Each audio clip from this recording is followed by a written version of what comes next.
The game takes place right after the end of Mega Man 6. See above for the game's story intro. Dr. Wily has been defeated by Mega Man, again, and is thrown into prison. But Dr. Wily knew that someday his plans might fail, so he created some backup robots to break him out of jail if the need arises. The need ends up being needed, and soon after Dr. Wily is jailed, his robots break him out. Mega Man must, yet again, destroy the robot masters and defeat Dr. Wily once and for all. Like all Mega Man games, this game is an action platform game. Mega Man can run, jump, and slide through levels, shooting enemies with his Mega Buster and using a variety of weapon upgrades obtained from destroying all the other robot masters. As always, the controls are tight and responsive, which make the game a joy to play. Rush. Mega Man's trusty K99 also makes an appearance and lets Mega Man jump higher with his springy back, rocket through the ski, and even dig up useful items like energy.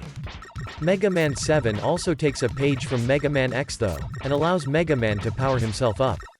If Mega Man finds the letters that spell out Rush in the first 4 levels, Rush turns himself into powerful armor upgrade that lets him fly for short periods of time and allows him to shoot a powerful fist instead of his regular Mega Buster.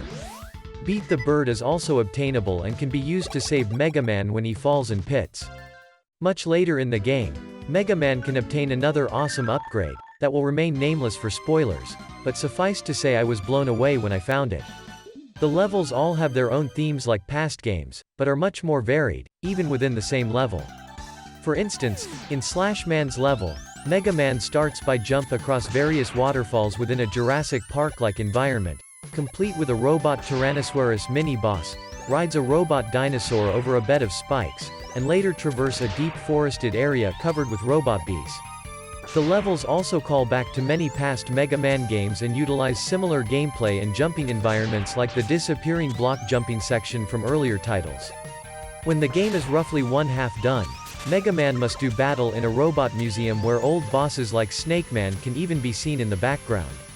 The bosses themselves are also well designed, and a couple of them are quite difficult to dispatch unless the proper weapons are used to destroy them. Which comes to one of the weaknesses of this game, and all other Mega Man games.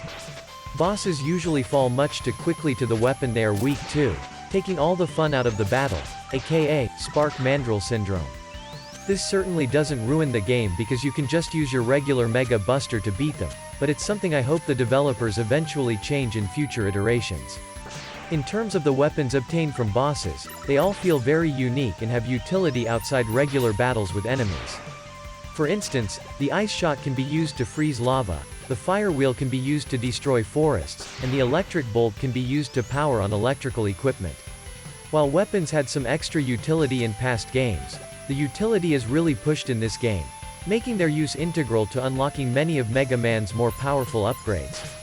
Overall, this might be my favorite classic Mega Man game. It combines the best of the old and new, adding powerful upgrades to Mega Man, making levels branching, and increasing the utility of boss weapons.